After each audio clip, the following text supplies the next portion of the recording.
اور ہر نیک عمل کا بنیادی مقصد رضا الہی کا حصول ہوتا ہے، اور حج کا دوسرا مقصد یہ مسلمانوں کا ایک عالمی اجتماع ہوتا ہے، اور حج کا تیسرا مقصد ہم نے سنا تھا کہ یہ مساوات کی عملی اظہار کا موقع ہوتا ہے، اور حج کا چوتھا اور بنیادی مقصد ہمیں ہمارے ماضی سے جوڑنا ہے۔ ہمارا جو ماضی ہے، ہماری جو تاریخ ہے، اس سے ہمیں جوڑنا، یہ حج کا ایک مقصد ہے۔ آپ دیکھ لیجیے، ملاحظہ کر لیجیے، پورے حج کو ہم ملت خلیل سے اور ہمیں ہمارے ماضی سے جوڑا گیا ہے۔ طواف کعبہ ہے، اور طواف کے اندر پہلے چکر رمل کے لگائے جاتے ہیں۔ رمل کیا ہے؟ یعنی جس طرح پہلوان اکھاڑے کے اندر چلتا ہے، ٹہل ٹہل کر، کندھے اچکا اچکا کر چلتا ہے، فرمایا پہلے چکر طواف کے اس طرح ہوگا، اس طرح رمل کرو، اللہ کا گھر، اور پھر اندر تک چلے۔ لیکن جب ہم نے تاریخ اٹھائی تو یہ ماجرا سامنے آیا کہ فتح مکہ والے دن کافر چھتوں پر موجود تھے، اور مسلمان شب و روز ہجرت مدینہ کے بعد جنگوں کی محنت اور دین کی جدوجہد کی مصروفیت کی وجہ سے سخت کمزور ہو گئے تھے۔ تو کافروں نے کہا، دیکھو جب یہ مکے میں تھے تو آسودہ تھے، خوشحال تھے، اب یہاں سے یہ چلے گئے ہیں نا، تو دیکھو ان کی کیا حال ہو گیا ہے۔ تو آقا کریم علیہ الصلوۃ والسلام نے صحابہ سے فرمایا کہ تم ذرا تھوڑا سا اکڑ کر چلو، تاکہ انہیں پتہ چلے کہ ہم مارے نہیں ہیں، ابھی بھی تگڑے ہیں۔ تو ان کافروں کو دکھلانے کے لیے اس انداز سے رمل کروایا اللہ کے گھر کے سامنے۔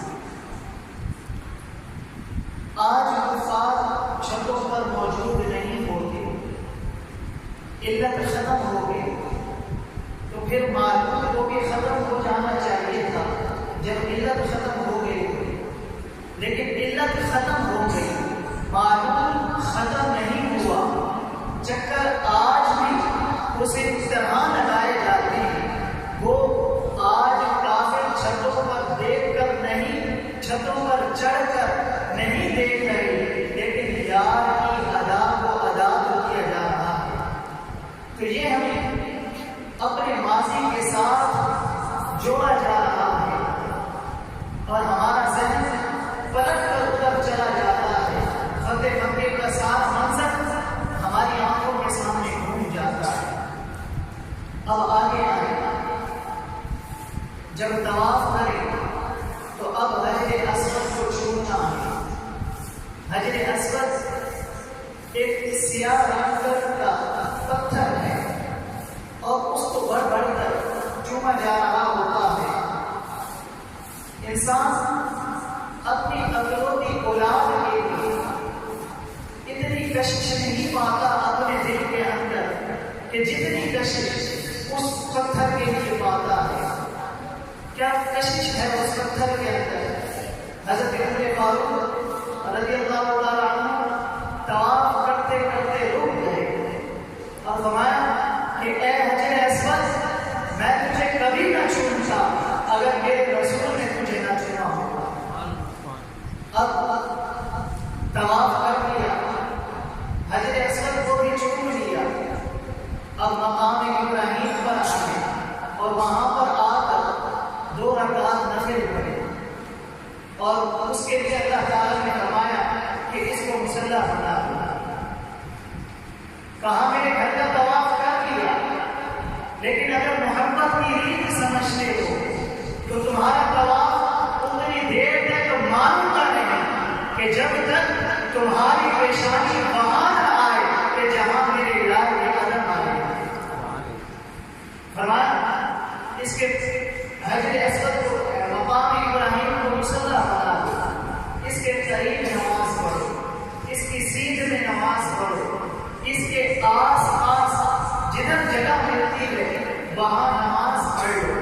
اس کے قریب نماز پڑھو گے تو تمہاری نماز کو بھی قبول کروں گا، تمہارے طواف کو بھی قبول کروں گا، اور تمہارے حج کو بھی قبول کروں گا۔ تو سامنے ذرا غور کیجیے، اسلام نے تو پتھروں سے ہمیں دور کیا ہے، پتھروں سے ہٹایا ہے، پتھر توڑے گئے ہیں، لیکن حجر اسود بھی پتھر ہے، مقام ابراہیم بھی پتھر ہے۔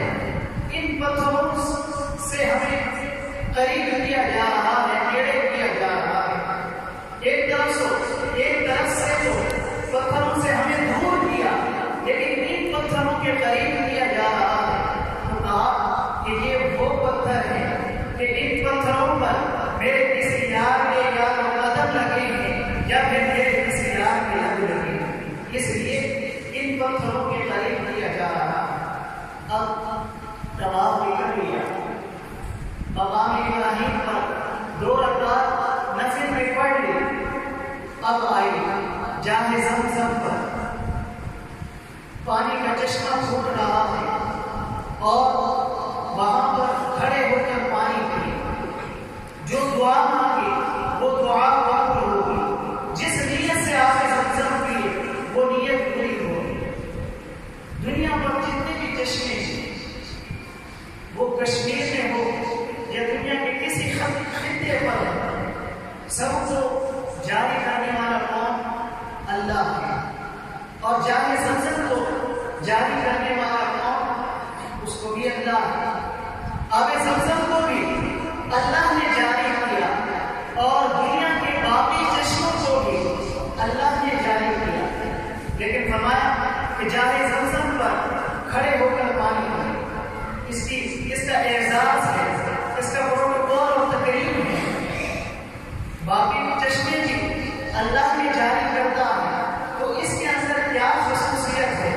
فرمایا اس چشمے کے پانی میں اللہ کے نبی حضرت اسماعیل علیہ السلام کے قدموں کے بوسے ملے، اس لیے اس کے اندر اتنی برکت ہے۔ اور جس نیت سے بھی علماء فرماتے ہیں کہ وہ نیت پوری ہوتی ہے۔ ذہن حرم کے اندر بڑا ہجوم تھا، اور ایک بہت بڑے محدث آئے ہوئے تھے، اور لوگ ان کی زیارت کرنے کے لیے بڑھتے چلے جا رہے تھے، اور رش اتنا تھا کہ جو بھی مسافہ کرتا اسے دھکا لگا تو دوسرا آدمی آ جاتا، اتنا زیادہ رش تھا۔ تو ایک آدمی نے دیکھا کہ اس کا جی چاہا کہ میں ان بزرگوں کے پاس چند لمحوں کے لیے بیٹھوں، کیونکہ بزرگوں کی صحبت یہ بہت بڑی دولت ہوتی ہے، اگر کسی کو مل جائے تو اس کو غنیمت سمجھنا چاہیے۔ تو اس آدمی کے دل میں یہ خواہش جاگی کہ مجھے چند لمحے ان بزرگوں کے پاس بیٹھنے کا موقع مل جائے۔ تو وہ آدمی جام زمزم میں آیا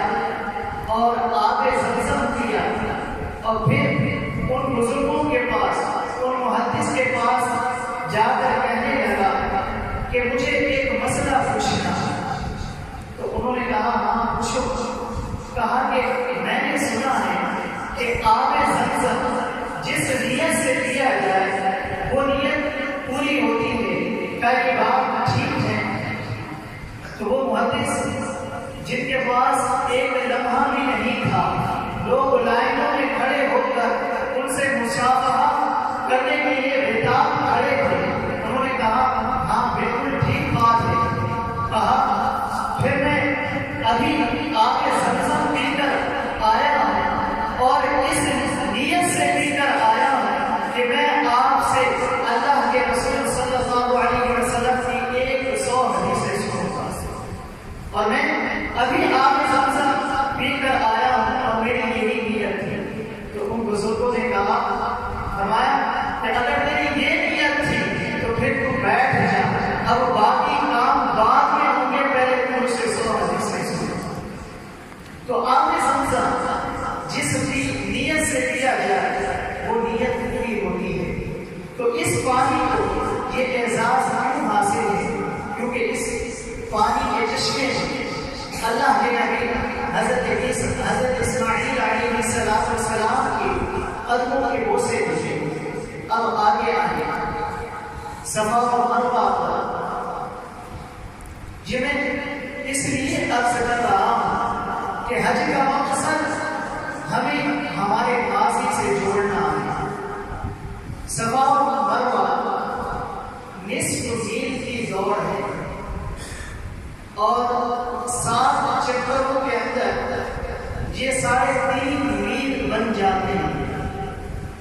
حاجی تھکا ہوا ہوتا ہے لیکن اس کو یہاں پر حکم ہے دوڑنے کا، اور وہاں عجیب مستی میں لوگ دوڑ رہے ہیں، بچے بھی دوڑ رہے ہیں، بوڑھے بھی، جوان بھی، مرد و زن جن سے دوڑا نہیں جاتا ان کو بھی ریڈیو کے اندر ڈال کر دوڑایا جا رہا ہوتا ہے. اور میلیں اور افسرین کے درمیان تو ایک عجیب ہی سما ہوتا ہے، سب کا سمندر ہے. ارے بھاگنا بھی دوڑنا بھی کوئی عبادت ہے، کیوں دوڑ رہے ہو؟ مقصد کیا ہے؟ حضرت حاجرہ تو اس لیے دوڑی تھی کہ انہیں پانی کی تلاش تھی. یہاں حاجی کی تو بغل میں پانی کی بوتل ہوتی ہے. حضرت حاجرہ تو اس لیے دوڑی تھی کہ انہیں اپنے بیٹے کے لیے پانی کی تلاش تھی. یہاں تو حاجی کے ساتھ اس کا بیٹا بھی ساتھ دوڑ رہا ہوتا ہے، ماں بیٹا باپ بیٹا اکٹھے سارے دوڑ رہے ہوتے ہیں، پانی کی بوتل بغل میں ہوتی ہے لیکن دوڑے چلے جا رہے ہیں. کیوں دوڑ رہے ہیں؟ کیا پانی کے لیے دوڑ رہے ہیں؟ نہیں. کیا بیٹے کے لیے دوڑ رہے ہیں؟ نہیں.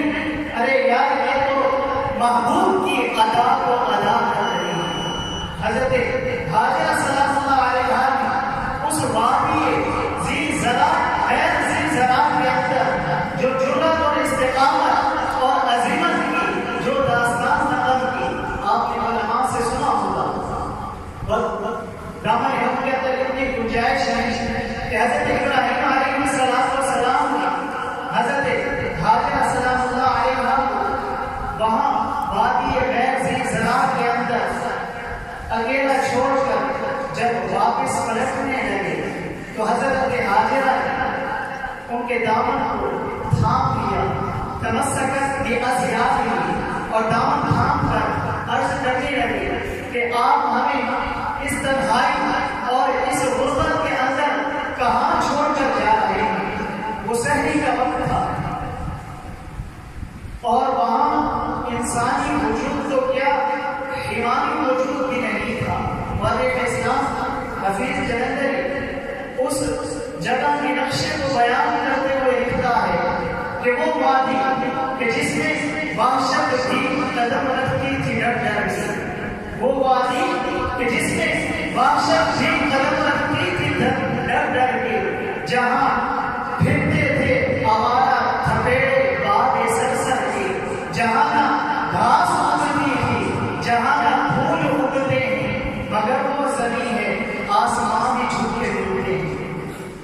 تو ایسے ایسے پہاڑ کہ جہاں دن کو بھی ڈر لگے، عورت ذات، تنہائی، غربت، نہ کھانے کے لیے کچھ نہ پینے کے لیے کچھ، معصوم بچہ گود میں ہے اور عورت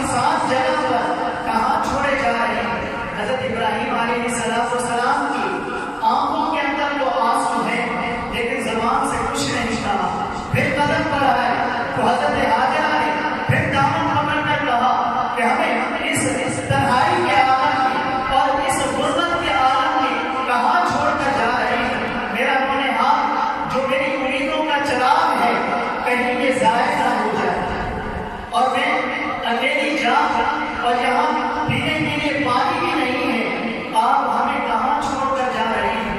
حضرت ابراہیم علیہ السلام نے کوئی جواب نہ دیا تو حضرت حاجرہ بات کو بھانپ گئے اور کہا کہ کیا یہ اللہ کا حکم ہے؟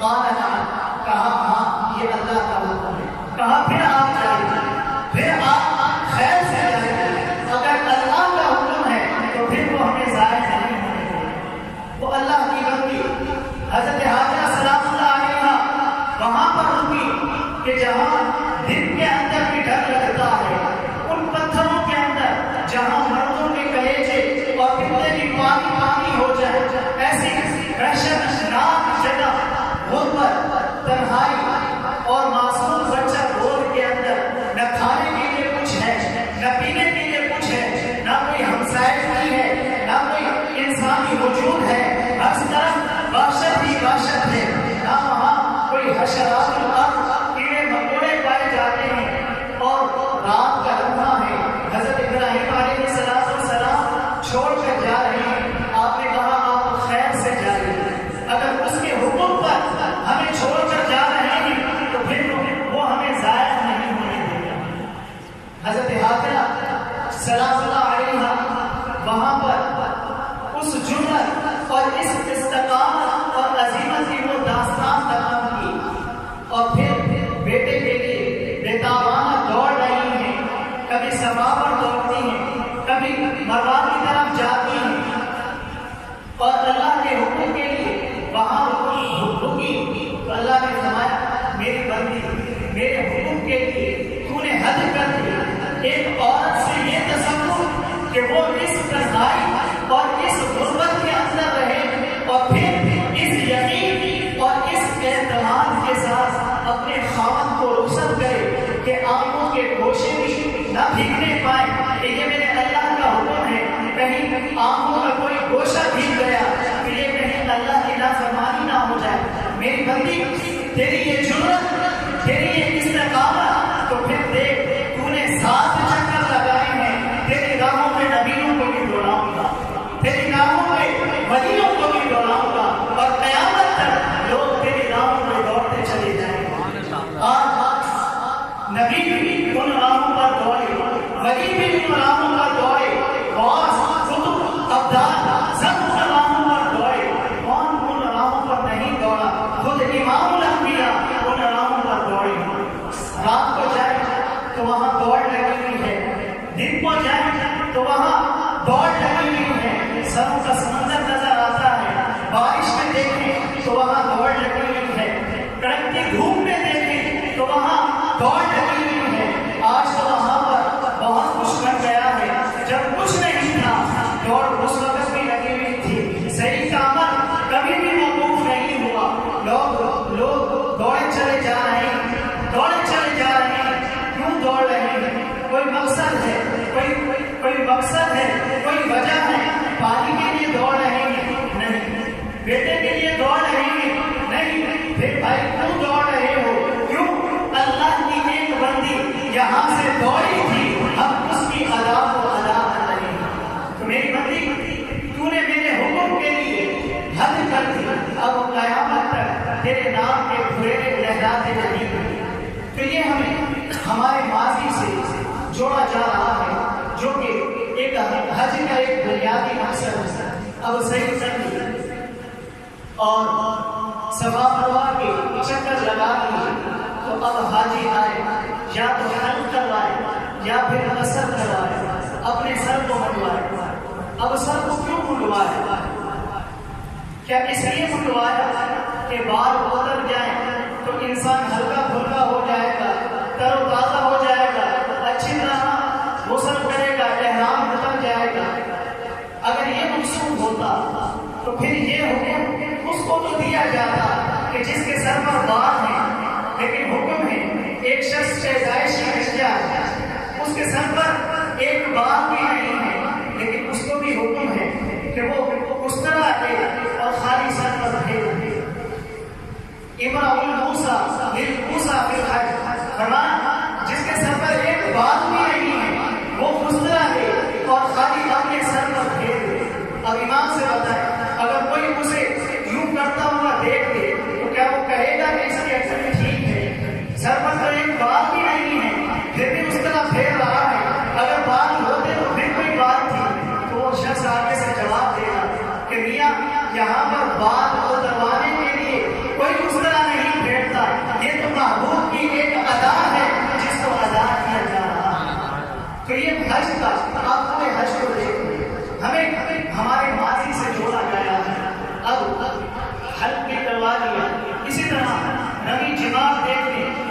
شیطان کو کنکر مارے جا رہے ہیں. حضرت ابراہیم علیہ السلام کو اور حضرت اسماعیل علیہ السلام کو شیطان نظر آیا تھا. کیا حاجی کو شیطان نظر آتا ہے؟ تو پھر وہ کیوں کنکر مار رہے ہیں؟ اسلام کو ایک لمحے کے لیے بے مقصد گزارنے کی اجازت نہیں دیتا. ایک کام بھی بے مقصد نہ ہو. وہاں پر شیطان نظر بھی نہیں آ رہا، پھر بھی کنکر مارے جا رہے ہیں. ہم جب حضور علیہ السلام کا نام آتا ہے تو ہم اپنے انگوٹھوں کو چوم کر آنکھوں سے لگا لیتے ہیں. تو بعض طبیعتیں اس پر معترض ہیں، تو ہم کہتے ہیں کہ مسند فردوس دہلوی کی یہ روایت ہے کہ حضرت آدم علیہ السلام جب چلتے تھے تو ان کے پیچھے سے آواز آتی تھی. تو انہوں نے اللہ کی بارگاہ میں عرض کی کہ مالک یہ کیا ماجرا ہے؟ تو اللہ تعالیٰ نے فرمایا کہ اے آدم، تیری پشت کے اندر نور مصطفیٰ کو رکھا گیا ہے اور میرے فرشتے اس نور کو دیکھنے کے لیے تیرے پیچھے پیچھے چلتے ہیں. تو حضرت آدم علیہ السلام نے عرض کی کہ مالک میں بھی اس نور کو دیکھنا چاہتا ہوں. تو فرمایا کہ اپنے ناخنوں میں دیکھو. جب ناخنوں کے اندر نور مصطفیٰ کا ظہور ہوا تو حضرت آدم علیہ السلام نے اپنے انگوٹھوں کو چوم کر اپنی آنکھوں سے لگا لیا. تو ہم کہتے ہیں کہ ہم اس سنت پر عمل کرتے ہیں. تو وہ آگے سے کہتے ہیں کہ یہ تو لکیر کی فقیری ہے. حضرت آدم علیہ السلام کو حضور نظر آئے تھے، تمہیں کوئی نظر آتے ہیں؟ تو ہم کہتے ہیں مینار کے اندر تمہیں کوئی نظر آتا ہے؟ تمہیں بھی شیطان نظر نہیں آتا. وہاں پر لکیر کے فقیر تم بھی بنتے ہو، تم وہاں لکیر کے فقیر بنتے ہو. ہم وہاں پر بھی لکیر کے فقیر بنتے ہیں، یہاں پر بھی لکیر کے فقیر بنتے ہیں. نظر آئے یا نہ آئے ہم انگوٹھوں کو پھر بھی چھوتے ہیں. کیوں؟ یار کی سنت کو ادا کر رہے ہیں. تو یہ حج کو ہم دیکھ لیں. حج سارے کا سارا اور اس کا بنیادی مقصد یہ ہے کہ ہمیں ہمارے ماضی سے جڑا گیا ہے. آخر دعا ہے کہ ہمیں حج کرنے اور اس کے جملہ مقاصد پر عمل کرنے کی توفیق عطا فرمائے. آمین.